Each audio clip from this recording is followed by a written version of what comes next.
Hey everybody, we got Karen Rontowski in the virtual house tonight. Karen, how are you? I am good. I have to tell you, the last time you were on my podcast, you broke the record. Like you and I talked about conspiracies, and I got more downloads in the first day when you were on my podcast. And the other, about 2 weeks ago, I did one that was what I think is going to happen in November. And I was watching it, and you still beat me. I was like 20 downloads short. I was like, I got to beat Brian on my own podcast, and I couldn't do it.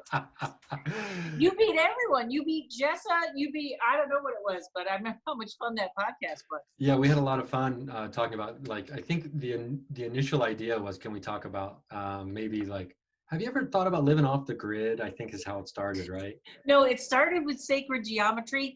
Didn't even make it to the Oh yeah, end. we never even got close to that. We're talking about Paranormal Karen, which is Karen's podcast, which is wonderful. I've been on multiple times.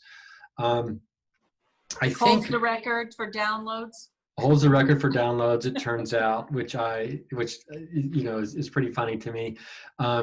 Yeah, because I think the most controversial thing I said on that one was, you know, I used to think and that, you know, there is a possible future, you know, 50 years, 100 years from now, where people in this country or people around the world look at, you know, Osama bin Laden and we're like, oh, that guy was a freedom fighter. He wasn't a terrorist because he was trying to take down this evil, like, you know, empire of the United States that was like through corporate greed and money and just trying to control all the resources of the world and things like that. I was like, that could be a thing, a reality that plays itself out. And I wouldn't be shocked.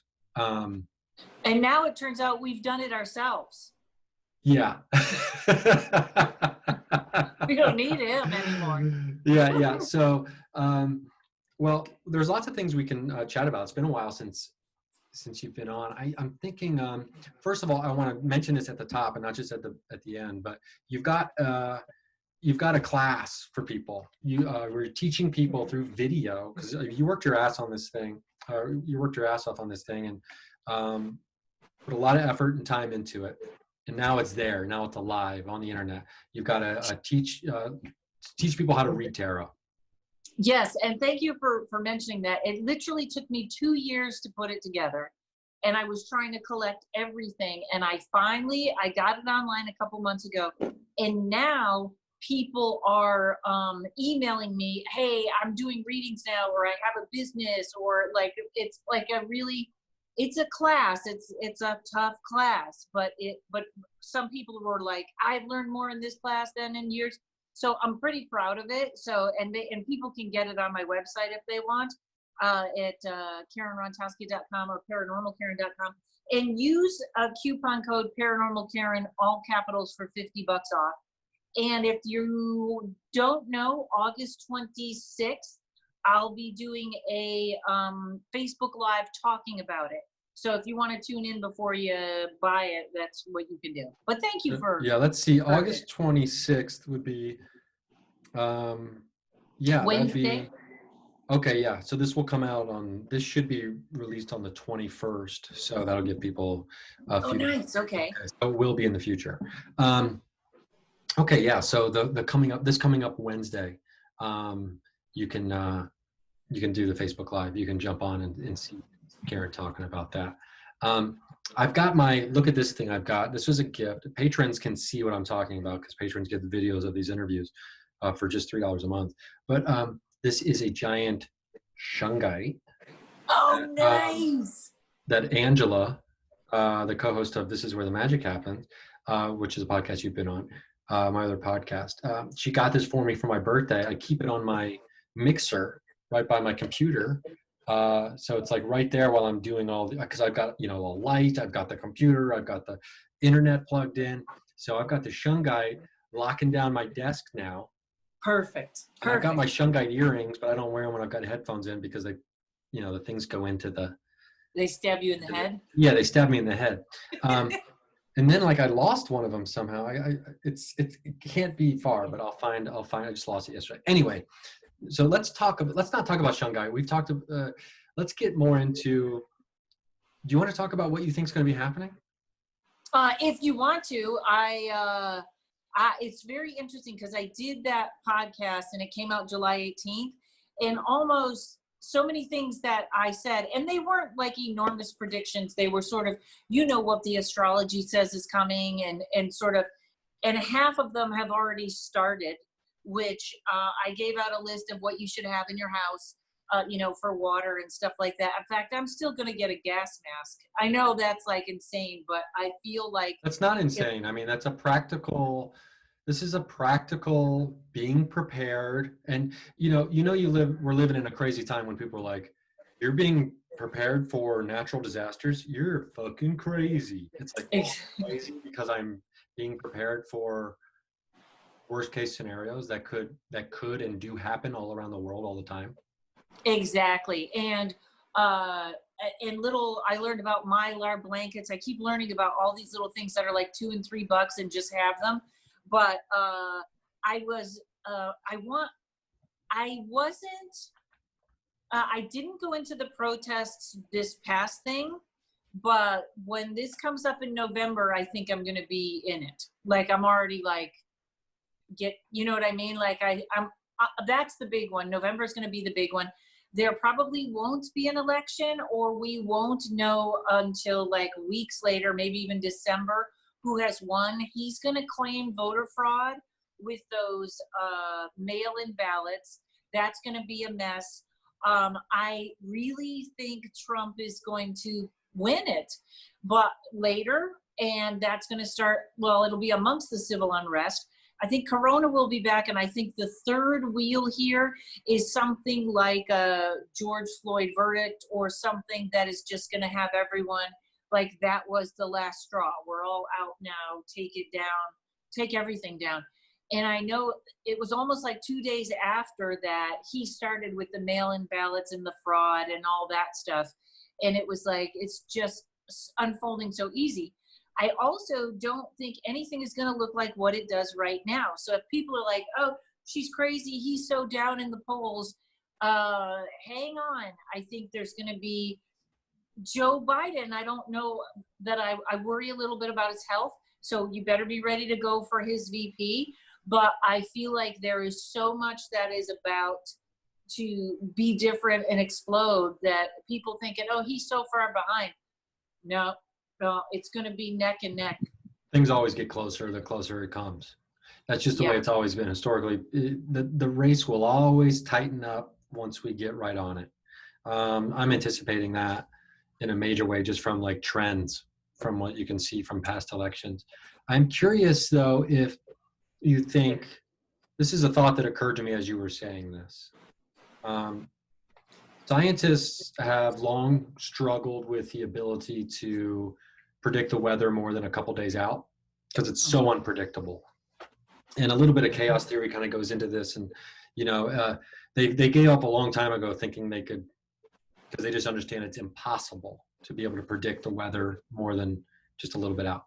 Do you think that when it comes to psychic predictions of the future, there isn't some kind of similarity to where, when the more energies and the more intense all these things that start happening at once on top of each other become, that it becomes slightly more difficult to predict further away, almost like the weather? So do these events almost become like psychic weather now, where it's so volatile and things are so changeable now and chaotic to a certain degree that it becomes more difficult to go further out? I think that's all psychic stuff. Like, I actually believe most things in life we do have control over. So when I do a reading for someone, I tell them, this is the path you're on now, but don't be, I think we have bullet points in our future, and the bullet points are the ones that don't change, and everything else you can navigate a little bit. But I do believe the further out you get, time is so hard in psychic stuff anyways.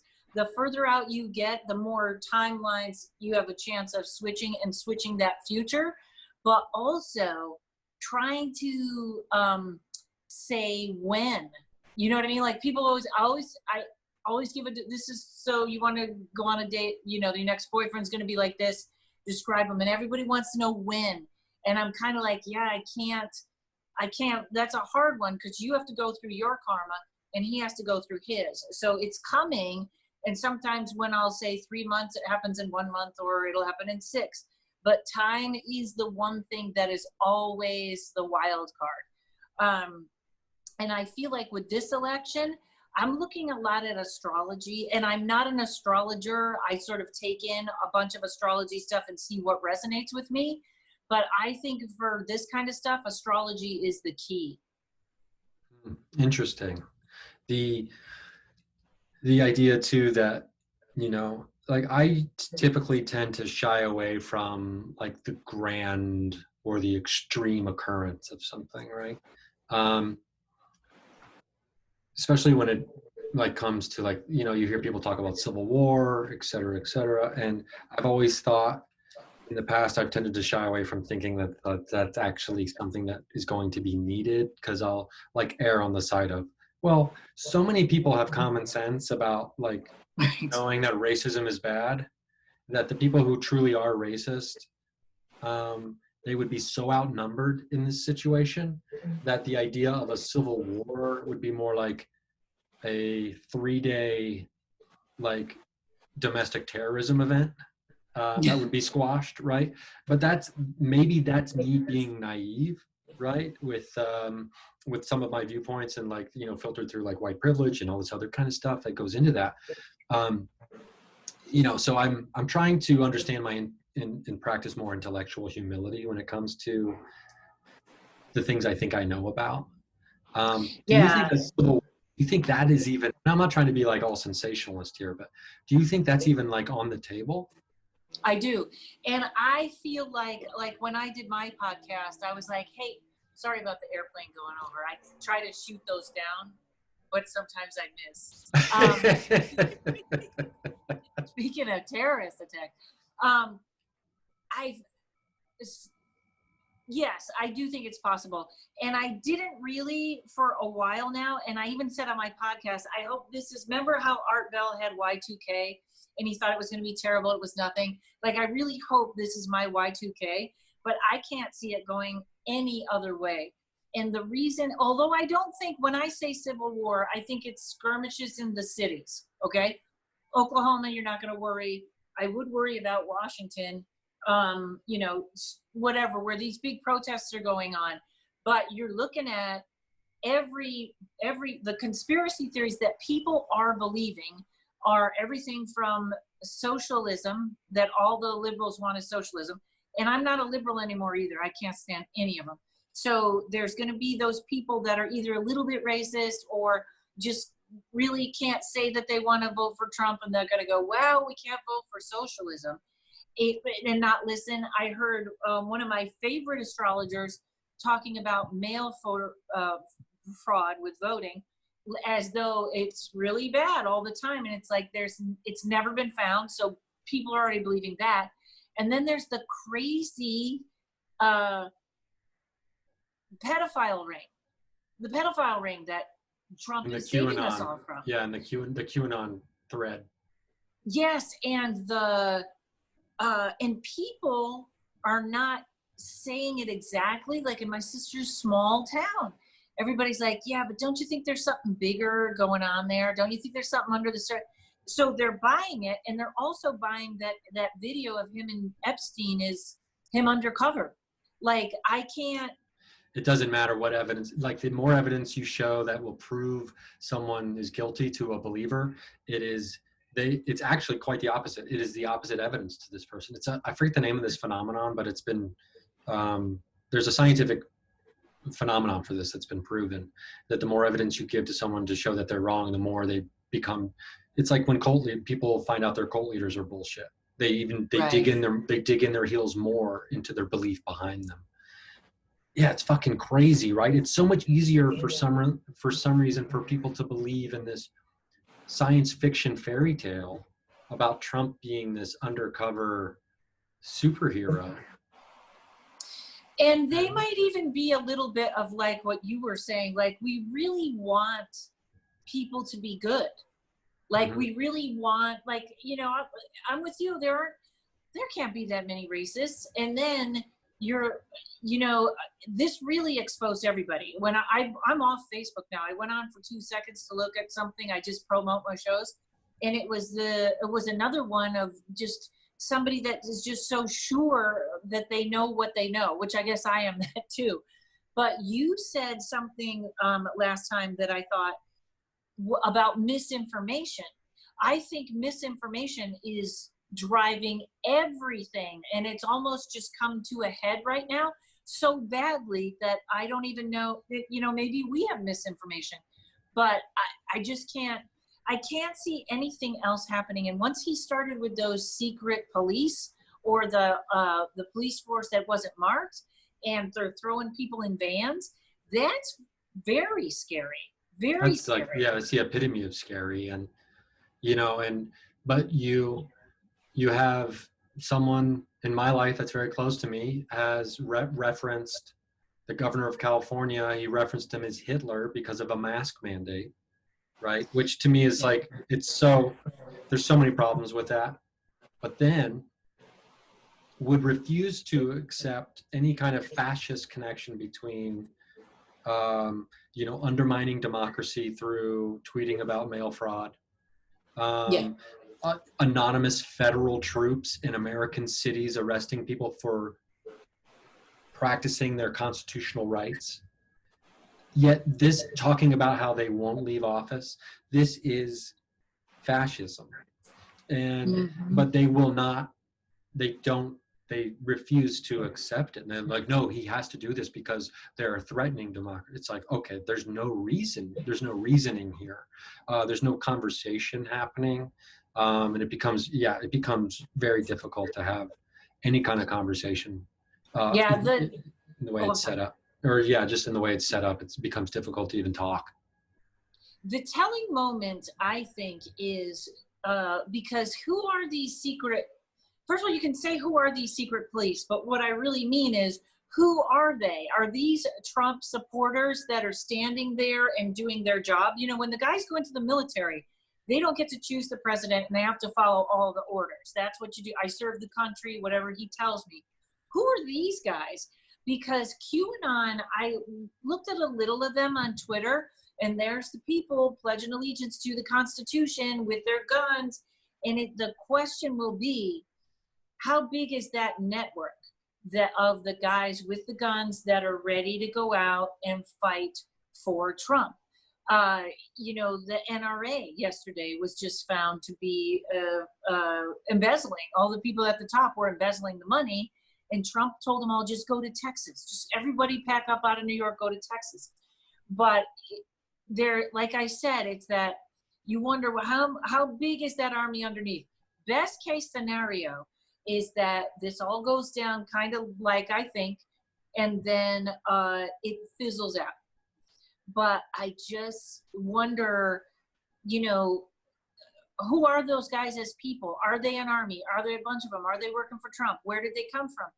That's the part where you can't, that's the part I can't compute. That's the part I don't know, because that'll be how much trouble. If it's martial law and there's a bunch of those guys, there's trouble. But if there's just a few, it could fizzle out. But I'm not seeing that. I'm not seeing that happen. Yeah, well, to me, it feels like the proof's in the pudding.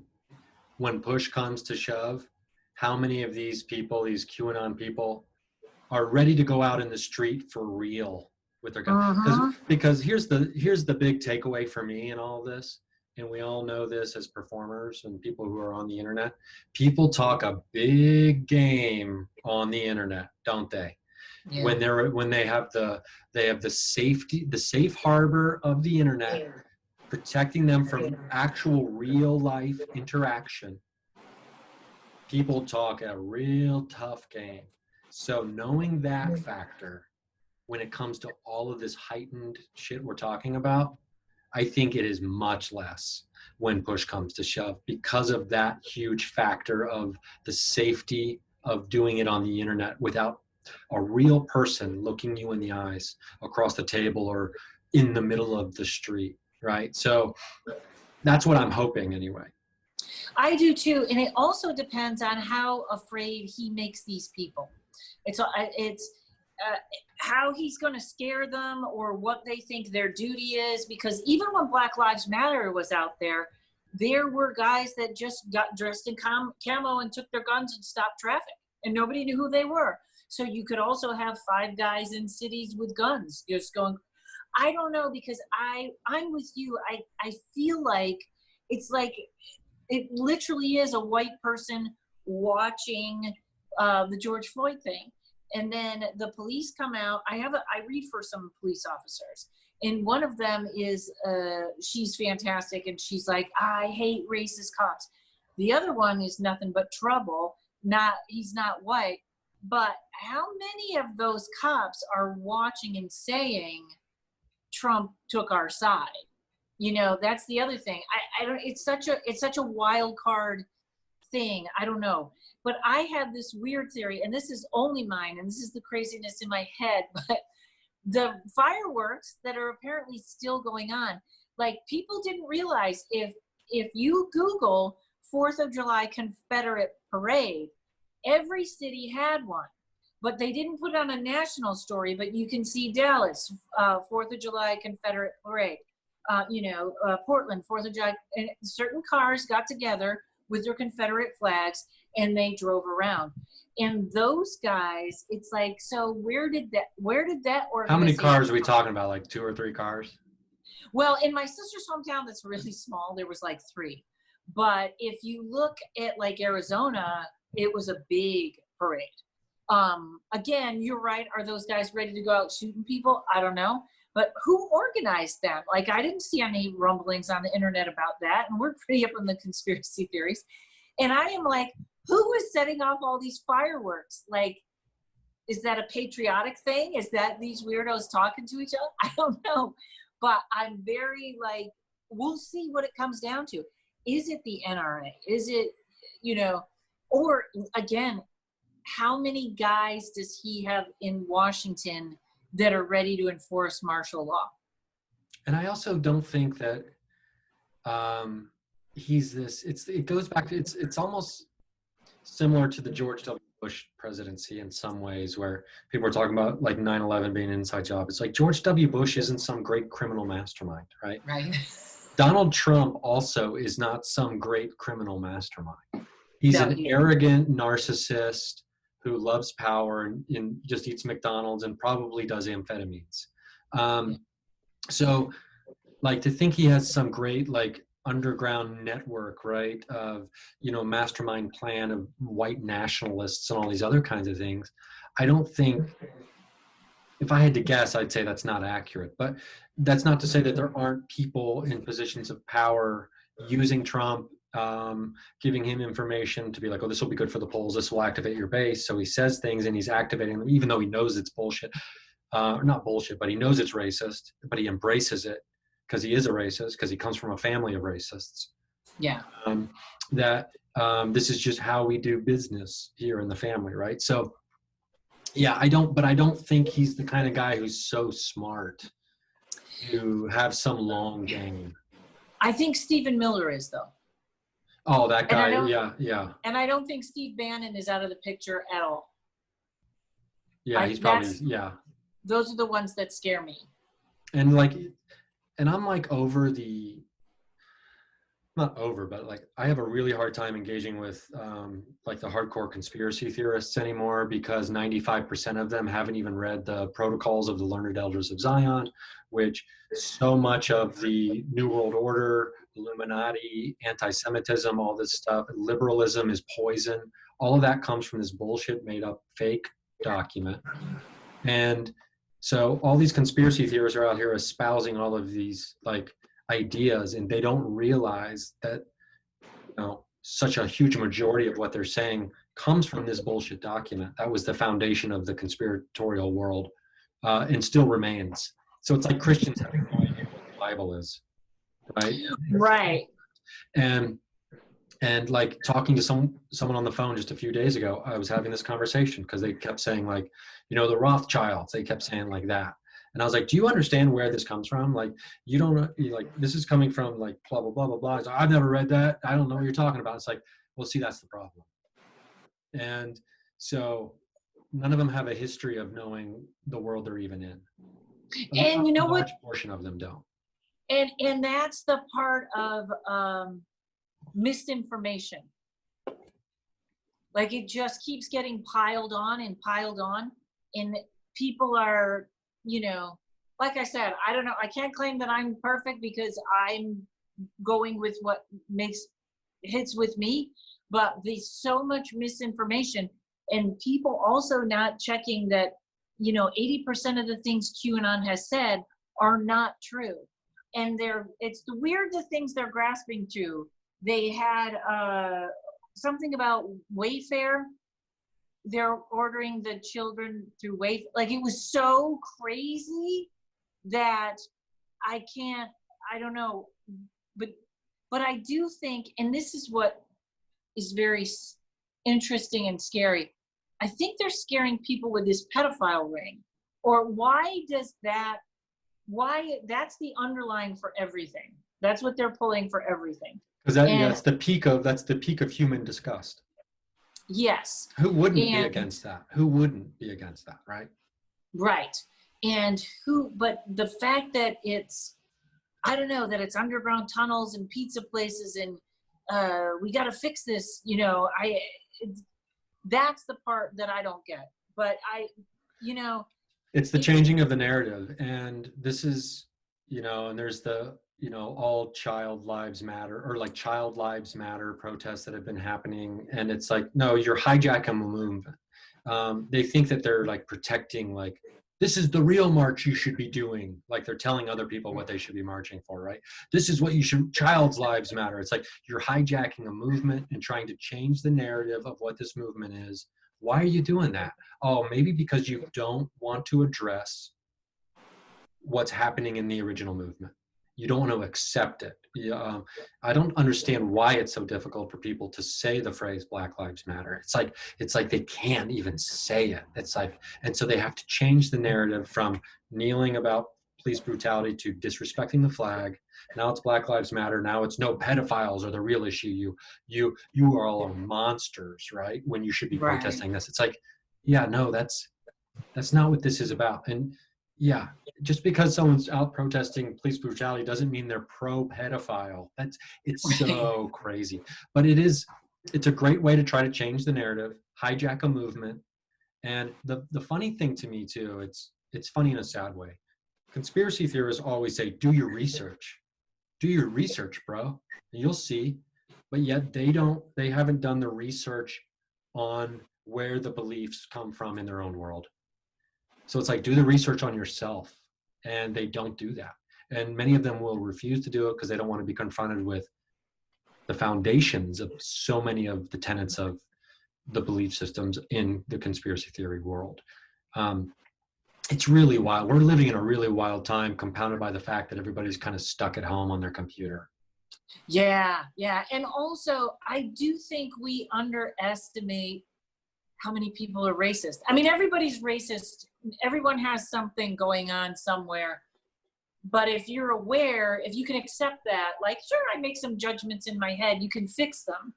But I really think there's a lot of people that don't think they're racist, and they see Black Lives Matter and they just go, I didn't do anything to them. I didn't do anything to them. And that's the part that makes me nervous. But it's also like animal abuse. Like, aren't you always shocked when you hear something terrible that someone's done to an animal? Like, who did that? Why? Or people that think they're just dogs. It's like I'm always amazed by the darker side of humanity. Yeah, for sure. And there's, like, when confronted with the truth about the darkest parts of ourselves, and especially the darkest parts of ourselves that we ignore and let thrive, it's harrowing, right, to think about that. And when confronted with that, it's very, very difficult to accept as, am I an awful person?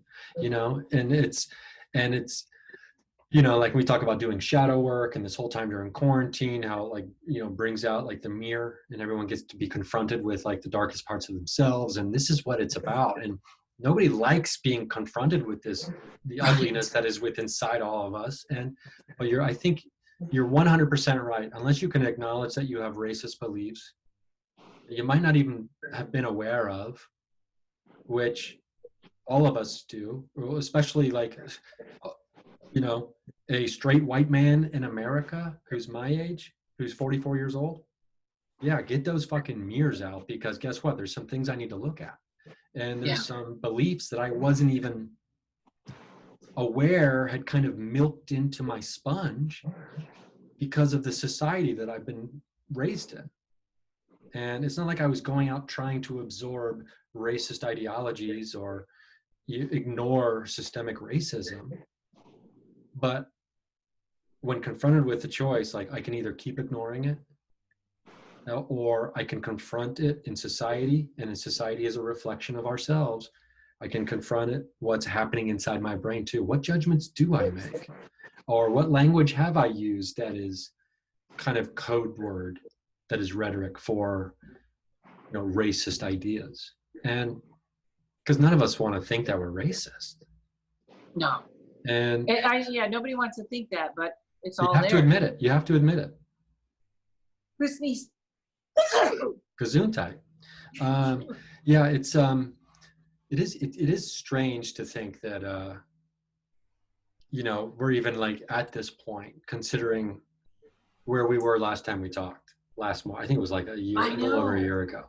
And like, I didn't even think I'd have to go to like online interviews, let alone really not see anybody for 5 months.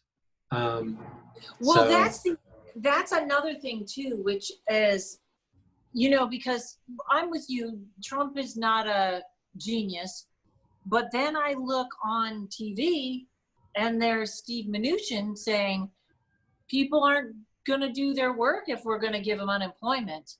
And it's like, what world is he in? You know what I mean? Yeah. Like, what jobs are these people being disincentivized to go back to? They don't exist. And that's a reality that's where I feel like we're living in two different realities. For sure, 100%, because the $600 a week, by the way, in case people were wondering, is minimum wage over 40 hours a week. So that's what that equates to. And so, and the minimum wage differs state to state. Some states it's like $8 an hour still. Could you imagine telling someone who's pretty well off, who's like, these people wanting welfare, okay, go work 40 hours a week for $8 an hour, and see how far that gets you in today's and that's society. all. Yeah, that's also why I feel like I am for knock it all down. A friend of mine said, "You're a revolutionist," and I was like, revolutionary, and I was like, I don't, am I? And then he was like, "Well, Jesus is a revolutionary," and I was like, "All right, I'll get, that's good company." But I am really like, this is not a if Biden wins, it's going to get better. It's not. The whole thing has to go. Like, you were, about the Wall Street stuff, or the it's not working. It's not working. That's all I can. That's why maybe in a weird way, I'm hoping there's enough to make people wake up. But I just think the whole system has to go. I don't think it's worth patching it up. Knock it down. Well, I think the Black Lives Matter protests, those speak to the core of knocking it down, because at its core is the systemic racism, not just in the police forces or police brutality, but in everything. And the best example I saw for the argument of why all lives matter is so disrespectful and hurtful is when they're talking about, they're like, the Constitution says liberty and or justice and liberty for all, freedom and liberty, or whatever it says, for all, except, well, guess what? Guess who wasn't included in the all? Black people. And it's the exact same thing when you say all lives matter. And that's what it equates to. So I do think that by attacking that head on the way it's been going now and will continue to go, that does help tear it all down. But I think what's going to happen, because society is so big now, that you can't tear it all down. You can't tear it all down at the same time, Right. if that makes sense. So I think that's, you go pillar by pillar. And that part I don't know what it looks like, but I just know, here's what I figure, or what I think. We're definitely moving to this time where communities, where you know where you live, you know all your neighbors, you're all making sure everybody's okay. Let's make sure the electric company's working. Let's have city council, where it's going to move to smaller groups. That's the only way I see rebuilding. And I don't even know what it looks like when I say, burn it all down, because then who's in charge? That's the other part of it. But I know, here's the other thing. I always see this with a happy ending. Like, on the other side of this, we're all going to be fine. We're going to be better people. And the other day I was like, you've never considered, what if he wins again, martial law, and the United States is like, I never see it that way. I always see this as like, this is just a hill we got to get over. We get over this one. And I never consider, like, what if it stays the same? Like, yeah, there's going to be so many evictions soon. Like, I think the saving grace is that it's going to be everybody. That everybody is going to be having this trouble, not just a quarter where the rest of the population is like, well, that's really sad for them. I mean, it's going to be a lot of people. and speaking directly to that point, I was watching something. There's this like network that you can get on the internet. It's called Cheddar. It's like a financial news network, and they had this black professor on, like a senior lecturer from the University of Maryland, and he was talking about, well, as everybody knows, it's like the saying in the community is, when white people get the cold, black people get the flu. So the unemployment numbers have always been higher for the black community than it has been in the Latino community than for the white community. So like the white unemployment might be at 9%, but black unemployment is going to be at 14, right? And like the way he's saying is like, this has always just been an understood thing in the black community. That when things go bad for white people, they go bad for more black people, right? And Yeah. so when you're saying like the saving grace is going to be that it goes bad for everybody, I think in that degree, you're right. Like there'll be like, when unfortunately, because of the way this country is set up with this like systemic racism in place and the way it's been built, when that number reaches like that critical mass percentage of white people who have now lost their shit, that's what it might take for them to realize, oh, the other people in this country have been dealing with this shit the whole time that I'm just now exposed to. Fuck this thing, right? We got to burn it down, because now it's everybody. Now it's us too, right? And so I think you're right about that. I do think there's a happy ending on the other side of it. I think there has to be. I mean, society has to go on. And I guess I never really considered ever that Trump was going to win again. But you said something interesting to me like a year and a half ago. You said, all the astrologists I know say the next 2 years are going to be crazy. It'll be really fucked up. Do you remember that? Yeah. And I was like, I wonder what that means.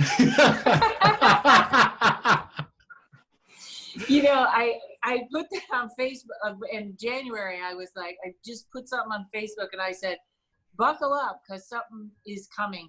I never guessed it was COVID, but I knew something was coming. In fact, I was one of those people that was like, oh, it looks like there's a virus over there. But I certainly didn't think it was like this. But, Jessa Reed said something very interesting where she's talking about, because I really thought we were going to get a break. Maybe we still will, end of August, beginning of September. But she said, probably not, because everyone is clinging to what it used to be. Like, well, the summer's going to be fine. The summer will be like last summer. Just get to summer, and then it's not. And then there's no mask. We can all go to the beach. It's going to be fine if we all go. They are not letting go of what used to be and moving into what will be. And it was sort of like what is keeping this virus around. You know, other countries handled it. Like, this is insane that we're getting worse. Everyone else knows how to do this. We don't know how to do it. And now it's so out of control. And this is back to where, how big is that split? But this, like, it's almost like when Trump won and you didn't know who, every once in a while you'd be like, is this person a Trump person? Or you couldn't really just, you know, before that we knew who was an Obama or who was a Republican. But now, if that's the same thing, like, you'll get that, I'll say, yeah, well, people aren't wearing their masks. And then I'll be shocked by the person that goes, well, the mask is going to make you sicker. So it's so all over. There are so many camps that are all over the place. We got so heavy on this podcast, right? Yeah, we did. And my buddy, you know, Jim Perry, he from Euphomet, he like really opened my eyes to the idea of the influence of fractured media, and the idea that the narrative now of what the truth is coming at people from hundreds of different angles, and then therefore the misinformation filters in so much easier. Mm-hmm. So it's like what to believe. People don't know it, like, to the point where people don't believe scientists and medical professionals talking about the virus, and they will believe Trump, this idiot, over Fauci. People who have dedicated their lives to studying infectious disease. And you know what? Yeah, I don't even like Fauci, but I'm like, yeah, he's working on the right side this time. Like, they just want it. There's no conspiracy in the scientists right now. I have no interest in taking the vaccine, but I do think they're working on the side of, we got to get this under fucking control. Yeah, but I mean, like, there's a scientist, Richard Muller, who says, you know, the beautiful thing about science is it's something that everyone can universally agree upon as true. And now that's not even the case because of the wildfire of the conspiracy theory world. And it's been totally hijacked. The conspiracy theory world's been totally hijacked. And it's totally discredited science. Nothing is safe in its path, and which makes people feel like they have no leg to stand on about reality or what might be true or what could be reality. And so it's no accident or it's no wonder that everyone feels fucking crazy. Yeah, and you do feel crazy. And it's even like this last interview that Trump did, and the guy said, these are the numbers. And he said, no, these are not the numbers. And that's what makes it on Sean Hannity. These are not the numbers. Why did that horrible reporter bring in the wrong numbers? And then it's on Laura Ingraham. And then you're like, they chopped it up and made it look like what they want now. And you know, MSNBC probably does the same thing. I try to filter through a bunch of different sources. And I have to say, during the riots, it was watching Twitter that I felt like I got the most correct news. But who's to say? But yeah, it's, you know, here's the other thing. He has like a 35 or 40% approval rating. Who is that? Who is that? People who aren't on the internet at all. Yeah, people who aren't on the internet at all don't know any of this stuff is happening. Maybe they watch a little bit of the local news, but they just go about their day and they're not paying attention to any of this stuff. And they're not getting bombarded by it all day long. And it's it's a totally different world to be living in. And you can I go on Fox News every once in a while, their website, to see what the message is. And I went on there a few days ago, and there was one story about the coronavirus on the entire front page, which has like 50 different stories, right? And the only story on the coronavirus was a video of Mike Pence saying how great they've done handling it. The top stories, the main headlines were about the rioters in Portland, the violent protesters of Black Lives Matter, showcasing like one black sheriff somewhere in America saying that the violence of the Black Lives Matter protesters, are destroying the cities, like something like that, right? And Yeah. that's the whole narrative on foxnews.com. So is it shocking that people who only consume that side of, the narrative are so hell-bent in thinking that blah, blah, blah, blah, blah.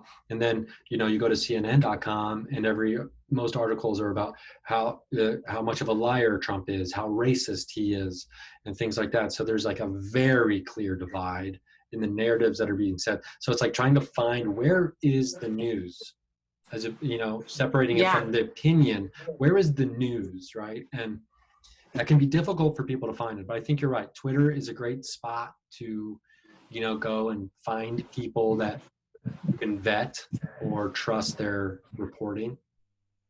You can even see live video of things as they're happening in real time, because people are posting those things on there. And it's a real shit show trying to figure out where the truth is in all of this. And that's really the bottom line. I think that's why I think those other truths are out there, or those other, whatever truths. But I don't know. I can't see it going any way. I can't see anyone happy in November, period. Yeah, I don't think, I remember when Obama won his first term, I knew in 2008 that no one would ever be a successful president again. What made you think that? Because of the advent of Twitter and the way Twitter affected the election and like got the message out, and how divided people, and how like the raising of intensity in people's opinions about the matter. I was like, well, because due to social media, and maybe it was like me just not even realizing it was the fracturing of media that was causing this. I didn't have the term for it at the time, but I was like, no one will ever be successful as a president again. I don't know why anybody would want to be president ever again. Like, why would you want this job? Who wants this fucking job? Just getting to it is being beaten up, and it's crazy because, and this is the weird thing, like I get the backlash and everything, but right now this cancel culture is a little too big too. Everybody has to slow down. Everybody has to slow down, and Jim Jeffers had it on his comedy special. He said, here's what you have to understand. Comedy is about going right up to the line. And that's what we do. So now you can't move the line back and go back in time and say. Retroactively. Yeah, retroactively change the rules. But don't accordingly adjust the things that were abiding by those rules. That makes sense. Oh, go ahead. I was going to say, how do we get back on track? What does that mean? I think getting back on track is probably, that's a big question, but if I had to guess, I think a big key to it is something I've been coming into understanding recently, and that is the power of now. Mm-hmm. And what I mean by that is, no, I'm not trying to go all Eckhart Tolle on everybody, but is something I've been obsessed with the last few weeks on this podcast, is the intensity of the energy when we of the moment now in comparison to past or future. That everything in the moment is much more intense. And then when we look at it from the future, because it has now become the past, but it used to be the now, we look back and be like, oh, wow, I overreacted that thing. Remember, it's like, how many times does that happen, right? Or we look back and we're like, oh, wow, I really overreacted in the moment. You can go back and read old journals if you used to write those as kids and be like, wow, I was that intense about this like relationship in high school, where I thought I'd never love again, right? But in that moment, you feel like you'll never love again and your heart has been shattered forever, right? In the moment, it was real. It felt that powerful because the energy in that moment of now is so much more intense that that it has that effect on almost everything that we deal with, right? But when we can become aware of that and try to harness it to be able to use it, right? To be more active, to get more accomplished for the things that we love and want to do or affect great positive change, that it can be something really special.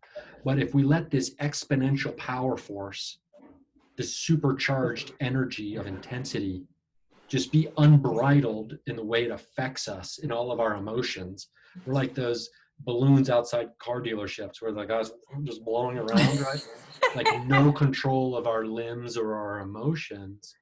And with this incredible energy of now being pumped into us, that we're just kind of like, we're just like a fire hydrant that busted on a street. And if we can become aware of that and understand how that's affecting us and making us go crazy over the top with things, I think that changes a lot.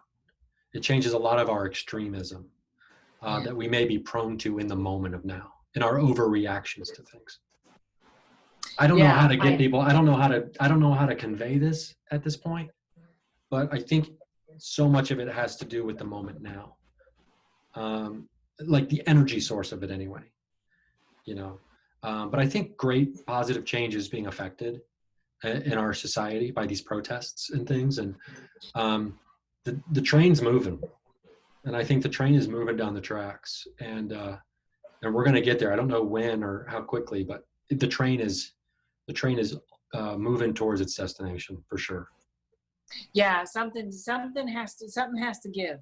Something's got to give. That's what I think. But yeah, that was such a funny example because I constantly think, thank God I don't have all those hormones I had in high school. Like even when I was 30, and women still call me and they're so heartbroken, and I go, oh, just wait till you get to 50. Just wait. It's so much better. Then you just hate your country. You just are mad at the government. Yeah. Once you no longer, now it's bigger, it's more macro. I do think that 10 years from now, we're going to look back on this specific time period. And this is me not trying to diminish it in any way, because I think really like fundamental overarching change that's been long overdue is occurring, has been triggered. Yeah. We're going to look back, but even knowing that, we're going to look back in 10 years and be like, oh man, we were pretty intense, weren't we? Like in a somewhat humorous way because remember, like we'll be looking back in 10 years and laughing about like, oh, remember when COVID was happening and the protests were finally happening and that crazy ass election had happened in 2016, which led to another crazy election in 2020. But the big difference between this election and the last one, in my opinion, is I think 2016 will prove to be throughout history that there will never be another election where there are two candidates who are so hated running against each other. Yeah. The amount of hatred that was targeted and funneled and concentrated by so many people into that singular event in history has left some kind of stain on the timeline of our consciousness forever, probably. And I don't think there'll ever be another election where that much hatred is pointed at two individual people when it comes to the presidential election, probably ever again. I hope not, but I kind of feel like we're there now. Well, I mean, there's no way, like Biden's not even on the radar when it comes to the hatred that Hillary Clinton would muster in people. Like they can't use, like there's nothing about Biden that Trump's can't, that's why they're attacking his cognitive ability. They've already like started making up these other metrics that he should be tested by, even though they're bullshit. Because they can't energize their base by painting him as this great villain like they did Hillary. Yeah, I guess you're right. And he sort of has the white man shield. Like she had the 100%. 100% white man shield. 100%. That's a huge difference, yeah. Because when Trump attacks him, he's attacking himself.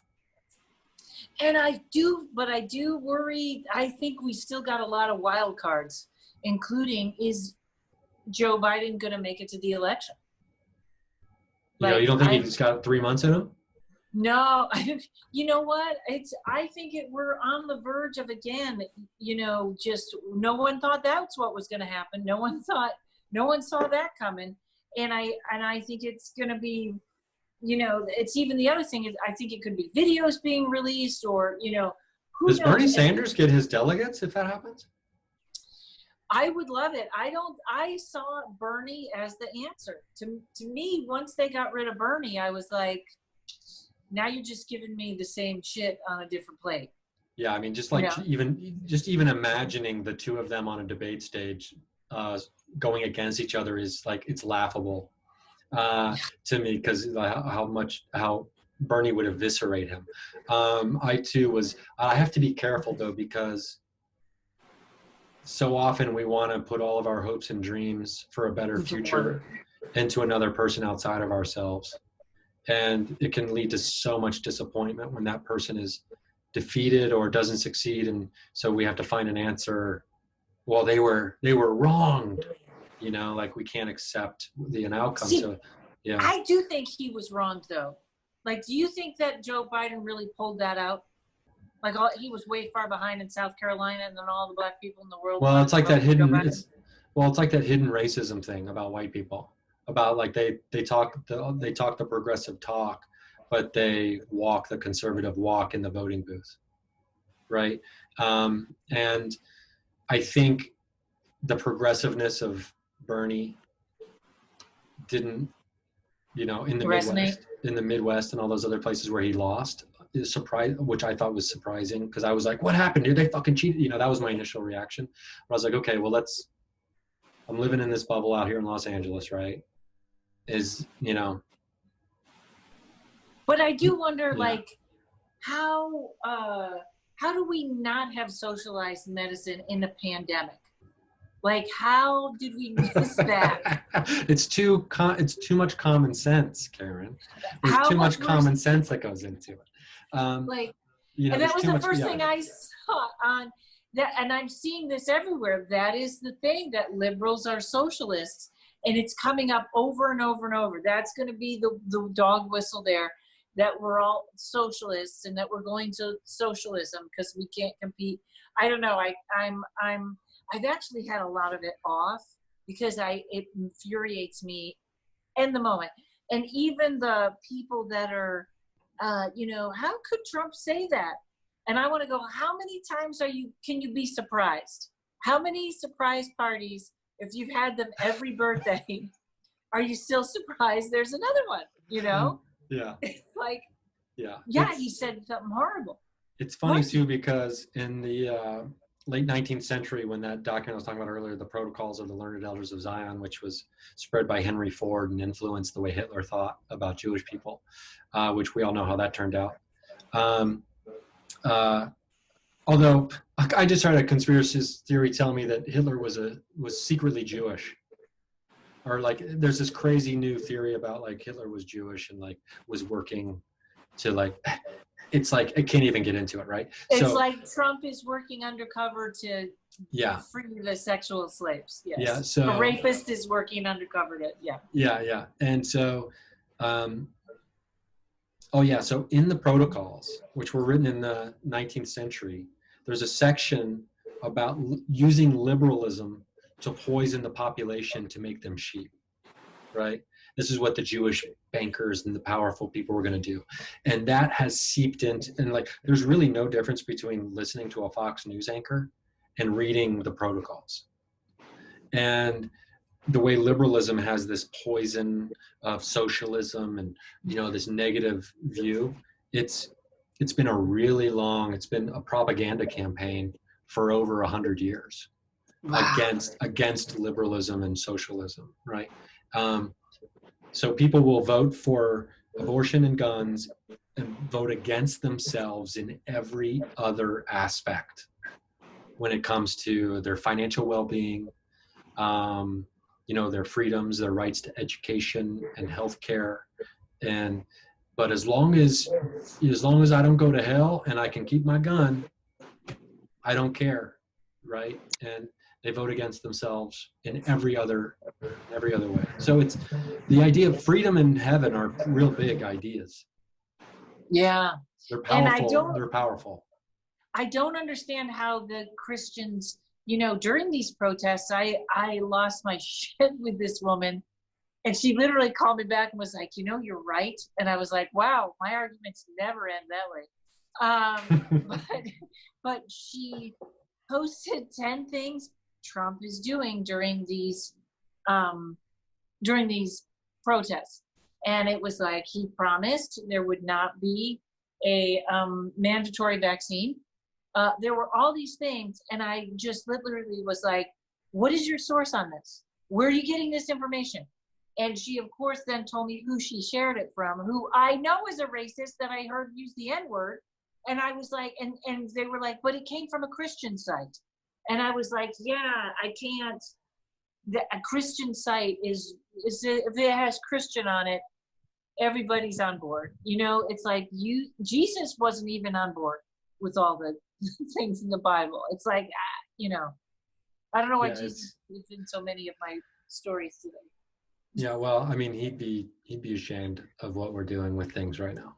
If in fact he was around, he'd be embarrassed. You mean this podcast? Well, this podcast, yeah, and we didn't start it with a prayer. We didn't offer it up to all the suffering souls in purgatory before we started. Yes. Well, I guess that's more of a Catholic thing, but yeah. Well, okay, so let's give people a sense. Let's wrap this up. And let's wrap it up by telling people that regardless of how doomsday-ish all this kind of stuff may seem, there's light at the end of the tunnel here. Like you're saying that you, in all of these scenarios that you've even been thinking about and sensing will be coming to pass, none of them end with like the annihilation and destruction of order and happiness and moving forward with life. Right. I think I kind of see it as, and it's going to be a slow process. So it's not going to be, January, oh, we're all set. But I literally think humanity will start thinking about their neighbors.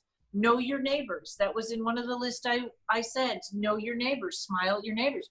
What if there is a power outage? What if the water has stopped? Well, I've got a Berkey. I've got this, you know what I mean? Know them. I think it will come down to us stepping back. Somebody sent me an article. My friend Michelle sent me an article that literally because of COVID, there have been a substantial drop in prematurely being born babies. Like that's what a rush we were in. We're having babies. Like let's get them out, however we did that. So I think there has to be this step back, this take care of your neighbor, know people around you, lend a hand, community, farmers market, better sources of food. I think the more we step back and do that, because it's not also going into, I got to keep everybody out of my house. I need dogs and guns and grow my own food and kind of thing. I think it's really going to turn into that, about thinking about other people, thinking about your community, not the country, where our community is doing good. And what's that saying? All politics is local. If people stuck with that and really did stay in touch, I think it looks more like that. And I think it's it's a happier place. I love it. And what you're painting, the picture you're painting to me is indicative of moving away from the religion of capitalism. Because Yes. when you worship at the altar of the dollar, you want to make sure that you've got your things and no one takes them from you. Mm-hmm. And it's the idea of limited resources. And once we understand, and human beings have been fighting each other since the beginning of time over the main thing is limited resources. Land, back when women were considered resources and still are, by many men, many men kind of. Oh, I thought you meant and women are resources. Oh, no, I meant well, I mean, they are, but yes, you know what I mean. Like, I'm saying in a demeaning way, like their property, things like that. So when we finally truly understand that there is no limitation to the resources, it changes everything. You don't need guns to protect your stuff when everyone feels like they've got access to the stuff that they need. Yeah. There's no criminals. There's no criminals if people aren't starving. Or or broke or whatever, right? Or being cut down, or it's funny because I have my new obsession is Iran. I want to go to Iran. And I have know where it came from, but that's what I do all night, Ryan. I sit home and I watch people's vacation videos, what they say about Iran. And it's this reminder that all people want their kids, and they want to eat, and they want to go to work. It's very simple what mankind needs. And then the leaders get involved, and all of a sudden this country hates this country, which I don't think I can go to Iran for a while, because they literally, the American embassy for Iran is in Switzerland. Like, we don't even have a ground game. We've been pushed out to Switzerland, right? But this is what people don't know. You can watch tape after tape. People cannot believe how friendly Iranians are. Like, it's the opposite problem. It's like, you can't get them to stop talking. They want you to come to their house and this, that. And it's such a beautiful country. And in fact, I love this. I mean, I'm sure women are property there and it's not perfect, but a woman wrote an article on, can a woman go through Iran alone? And she came to the part about sexual harassment, and she goes, a man came up to me on the street and said, will you sleep with me tonight? And I said, no. And he said, okay, well, welcome to Iran. I hope you enjoy my country. It's so matter of fact. It's so matter of fact. I know. I was like, I don't think she understands sexual harassment. That's every day in LA. That's how we live. Yeah, yeah. But the fact that the world is in this state that, like, I can't book a ticket to Iran, we're at level 4 with them. We're at level 4 emergency. You can't go, you'll be kidnapped. But it's just, people really want simple stuff. And when you're right, that addiction of capitalism is like, you've got to have that, you got to have more, you got to have the car, that's when we got to get back to basics. Mm-hmm. And we've been convinced that the unlimited ability to accumulate endless material goods is equal to freedom. Yes. And that's so fucked up in my mind. But anyway, we don't, this has been an interesting chat. I didn't have any idea we were going to talk about this, but this was fun. I know, we went way out there, didn't we? Yeah, this is probably going to break my download records because we went so deep on this shit. Do your people like deep? I always think I got to lighten it up. I got to get funny. I don't know. I mean, I'm so across the board on, and everything, and like, especially the solo episodes I do each week. Those are fantastic. I can't do those. Every week I can't. Yeah, well, it's actually a great fill-in for not being able to go on stage and do an hour, for 6 times a week, just be on the mic for 45 minutes to an hour. I miss stand-up so much. All my energy from tarot is energy going out, and I didn't realize how much stand-up brought the energy back. So it's hard. Yeah, it's yeah, it is hard, and we'll get back someday. And when you and I are doing our tour together, and then doing investigations after the shows in these cool towns. But like you talked about, I know you're trying to close up, but what we should do? We should have a conspiracy contest podcast where we find the strangest conspiracies and match them. Oh, like, okay, see who can find the craziest conspiracy theory. Yeah. And then we should also have a segment on there where the other segment should be, what's the craziest conspiracy theory that ended up being real, true. Yeah. That you would never think was, yeah. So, because I hope people understand that I do know that there are such things as conspiracy theories that will eventually be proven to be true. And then we'll transition from theory into conspiracy. Proven conspiracy. So I'm not, I don't think all conspiracy theorists are whack jobs. I just don't like what's happened to the community and the way it's been taken. It's made a mess. It's been made a mess. Yeah. With So, misinformation. But yeah, so Paranormal Karen is the podcast. They can follow you on Instagram. Is it at Rontowski? At Rontowski, that's right. At Rontowski. Check out Paranormal Karen. The podcast. It's really great, and you're gonna love it. You already do love it, because Karen Rontowski, you are probably you're definitely top 3 most frequent guest on here. But I'm flat. I love it. I love it. You have to be, because you've done the live show. We've done many episodes on here. It's all wrapping. It's a nice cycle we know the same people, and it's a nice cycle, and the fans are so supportive. It's just great. Yeah, it is really great. So thank you for listening. And don't forget, patreon.com/Ryan Singer has video of this interview. So you $1 or $3 a month gets you the video. So cool. Well, Karen, this has been great. Thank you so much. Thanks, Ryan. And I'm sure we'll talk soon when everything is burning down. I hope so. Okay, talk soon, buddy.